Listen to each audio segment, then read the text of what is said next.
¿Cómo estáis, familia? Os pido que me permitáis hacer este vídeo de una forma un poco distinta, más directa, porque sinceramente no podía esperar a preparar nada más elaborado. Lo que ha salido a la luz me ha dejado en shock. Está circulando una información delicada, sensible y a la vez, muy poderosa. Se trata de una carta que supuestamente escribió Mario Vargas Llosa a sus hijos, en sus últimos días, cuando ya era consciente de que su estado de salud era irreversible. Una carta que, según varias fuentes, se habría filtrado recientemente y que ha generado un terremoto mediático como pocos. La figura de Isabel Preisler está en el centro de esta tormenta, y lo que se dice, si es cierto, lo cambia absolutamente todo. Lo más fuerte de todo esto es que hay voces que directamente niegan la existencia de esa carta. Algunos periodistas están asegurando que se trata de un invento, de un intento por parte de los hijos de Vargas Llosa de atacar a Isabel, de dañar su imagen pública. Y claro, cuando una persona muere, y más si ha sido una figura pública de tal dimensión, cualquier palabra, cualquier gesto, se convierte en algo simbólico. Ya no se discuten hechos, se discute narrativa, quien se queda con el control del relato. ¿Qué quiso realmente decir Mario Vargas Llosa en sus últimos días? ¿Cuál era su voluntad? ¿Con quién deseaba estar realmente cuando ya no quedaba mucho por vivir? Y aquí entra la carta. Porque lo que supuestamente se afirma en ella es muy potente. Mario, enfermo, sabiendo que el final estaba cerca, habría expresado que no deseaba estar junto a Isabel Preisler, sino con sus hijos, con su familia más cercana. La lectura que hacen algunos es clara: no confiaba en que Isabel fuese la persona adecuada para cuidar de él, ni emocional ni físicamente. Es una afirmación durísima.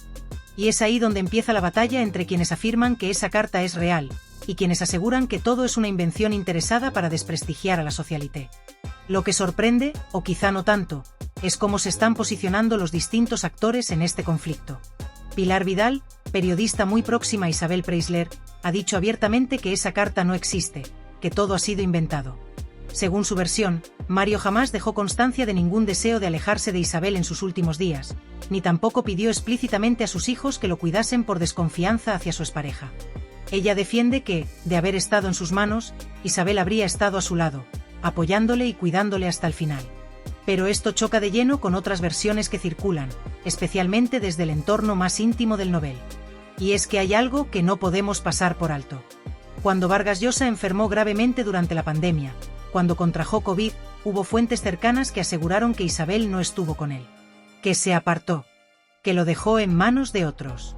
Esto, si es cierto, es un precedente que da fuerza a esa supuesta desconfianza que ahora, según los hijos, habría motivado a su padre a buscar refugio emocional en su familia. A mí, personalmente, me cuesta creer que se inventase una carta entera con el único fin de dañar a Isabel. Porque si algo tiene esta historia, es que va mucho más allá de un conflicto de ex. Aquí hablamos de dolor, de despedidas, de los últimos momentos de una persona que está dejando este mundo. No es algo que se tome a la ligera. Otro tema que ha levantado sospechas ha sido la continua contradicción en torno al estado de salud de Vargas Llosa. Un día se decía que simplemente tenía achaques propios de la edad. Otro día, que había muerto de una neumonía repentina. Luego se hablaba de que contaba con un equipo médico internacional, con especialistas desde Nueva York, Lima y Madrid. ¿En qué quedamos? ¿Estaba delicado o no? ¿Era algo puntual o llevaba tiempo deteriorándose? Esa falta de claridad también ha dado pie a teorías de todo tipo, y ha hecho que la opinión pública sospeche que hay mucho más detrás de lo que se está contando oficialmente. Y es en medio de esta confusión donde los hijos del escritor han empezado a dar su propia versión. No con declaraciones abiertas, pero sí dejando entrever que su padre les dejó un mensaje, que les escribió algo que merece ser conocido. Y de nuevo, volvemos a la polémica. ¿Tienen derecho a guardar esa carta en privado? ¿O deberían mostrarla para demostrar que no están mintiendo? ¿Hasta qué punto es legítimo que quieran proteger la memoria de su padre sin tener que exponer cada detalle?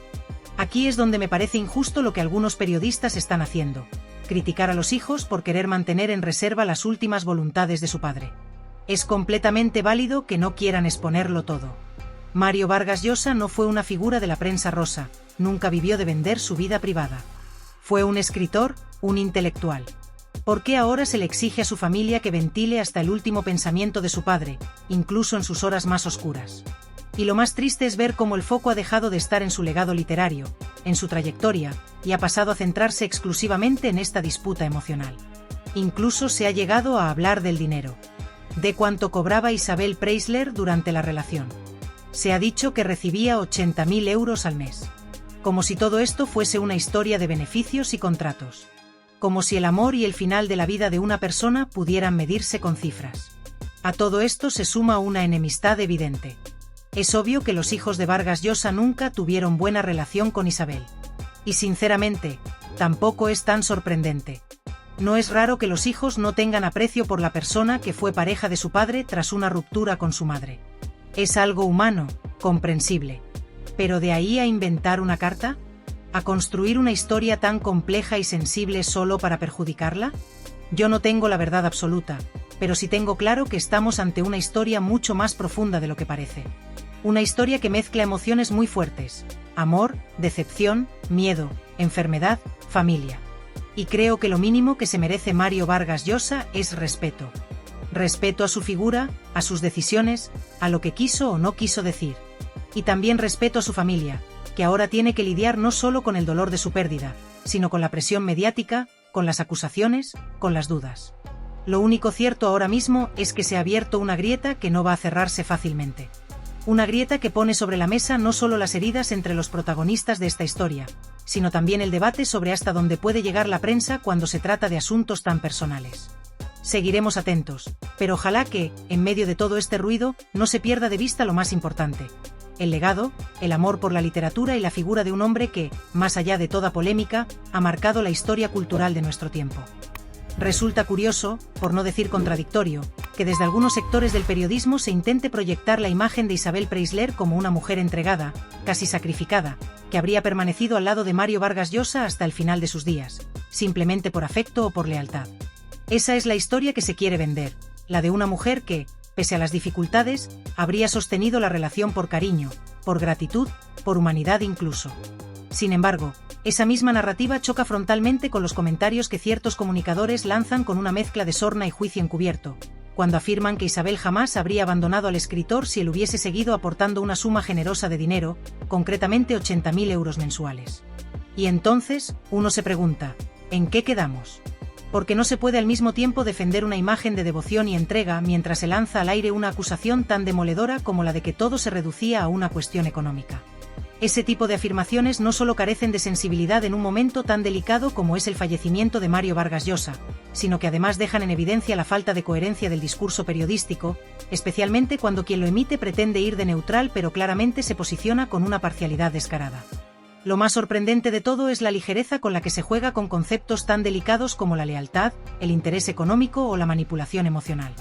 Cuando se preguntó directamente si Isabel recibía dinero o si había algún tipo de aportación mensual por parte de Mario, la respuesta fue esquiva: no me quiso hablar de eso, no me mencionó cifras, no me dio detalles. Pero instantes después, esa misma fuente suelta una frase lapidaria: si él le hubiese estado pagando 80.000 euros al mes, ella no se habría marchado nunca. Entonces, ¿de dónde salen esas afirmaciones? ¿Estamos ante datos contrastados o simplemente ante opiniones disfrazadas de información?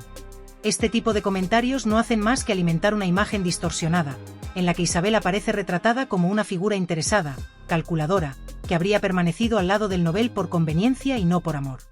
Y esa visión, aunque pueda coincidir con lo que algunos sectores del público piensan, no deja de ser una interpretación subjetiva, carente de pruebas concretas y con una carga emocional peligrosamente alta. Porque al final, todo esto no es más que el reflejo de un juicio moral que los medios están intentando imponer sobre una historia que, como toda relación humana, tiene aristas, matices y zonas grises que nunca conoceremos por completo. La gran pregunta, la que todos se hacen pero nadie puede responder con certeza, es: ¿quién fue realmente el que decidió romper la relación? ¿Fue Mario quien, tras años de convivencia, optó por alejarse de Isabel? ¿O fue ella quien, cansada de una dinámica que ya no le satisfacía, tomó la decisión de poner fin a la historia? Son dos versiones diametralmente opuestas que coexisten en el debate mediático, alimentadas por rumores, confidencias a medias y declaraciones interesadas. La periodista Pilar Vidal, por ejemplo, sostiene que Isabel ya llevaba tiempo meditando la ruptura, que incluso 2 años antes de que se materializara, en 2020, había tenido dudas profundas sobre continuar. Sin embargo, por afecto, por costumbre, o tal vez por no querer afrontar un final tan definitivo, decidió seguir adelante hasta que, finalmente, en 2022, tomó la decisión de separarse. Ese relato se apoya en un hecho puntual que, según ella, fue decisivo. Una discusión que se desató una noche, cuando Isabel regresó a casa tras acudir a una cena de una prestigiosa marca de champaña en Madrid. Mario, que ya estaba en la cama, como solía hacer a esas horas, se levantó y le reclamó por la hora, por la compañía, por los detalles de la velada. Fue un episodio de celos, según quienes lo cuentan, y ese momento marcó un antes y un después. Pero claro, aquí vuelve a abrirse otro frente, el de la supuesta personalidad posesiva de Vargas Llosa. Porque no es la primera vez que se insinúa, o directamente se afirma, que el escritor tenía episodios de celos desmedidos. Lo han dicho muchos, lo han insinuado otros tantos, pero ahora esas historias se reavivan con una intensidad incómoda, justo cuando el hombre ya no puede defenderse. Y es ahí donde se hace evidente una falta de ética profunda en parte del periodismo actual. No por criticar, que eso forma parte del oficio, sino por la manera en la que se lleva a cabo esa crítica, sin matices, sin respeto y con una intencionalidad evidente. Se ataca la figura de Mario con afirmaciones duras, pero también se construye una defensa de Isabel que acaba siendo igual de destructiva para ella, porque la transforma en una figura supuestamente calculadora, cuya permanencia en la relación dependía de una asignación mensual.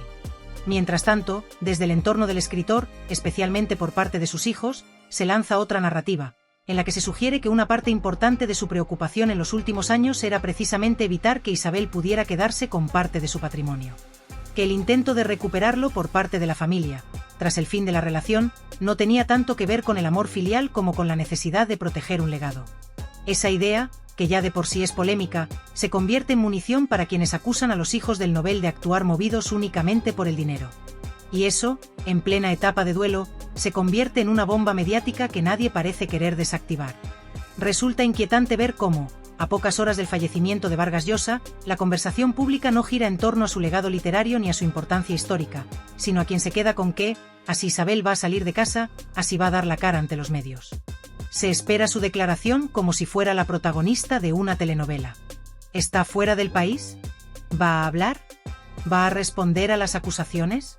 Todo se convierte en un espectáculo donde lo emocional y lo humano quedan en segundo plano. Y mientras tanto, se sigue atacando. Se juzga a los hijos por supuestas motivaciones económicas. Se ridiculiza su intento de recomponer la relación con su padre, insinuando que lo hacían solo por interés. Se deslegitima cualquier gesto suyo como si detrás hubiera un plan perfectamente calculado. Y al mismo tiempo, se construye la imagen de Isabel como víctima de un hombre celoso, con un entorno familiar hostil, pero que también, según ciertos discursos, habría estado dispuesta a soportarlo todo por una suma mensual. Todo esto no es más que una representación mediática donde todos los actores parecen tener un papel asignado. Isabel como la viuda no oficial. Los hijos como los herederos preocupados. Los periodistas como los narradores parciales que eligen qué parte del cuento quieren contar. Pero la verdad, la auténtica verdad, esa no la conoce nadie. Y probablemente nunca la conoceremos. Porque la realidad de una relación tan íntima y tan larga nunca puede resumirse en titulares ni en tertulias de sobremesa. Lo único que queda claro es que hay una falta absoluta de empatía y de responsabilidad a la hora de tratar estos temas. Porque convertir el final de la vida de alguien en un campo de batalla mediático no es solo una falta de respeto a su memoria, sino también un espejo que refleja hasta qué punto hemos perdido la noción de lo que significa informar con humanidad.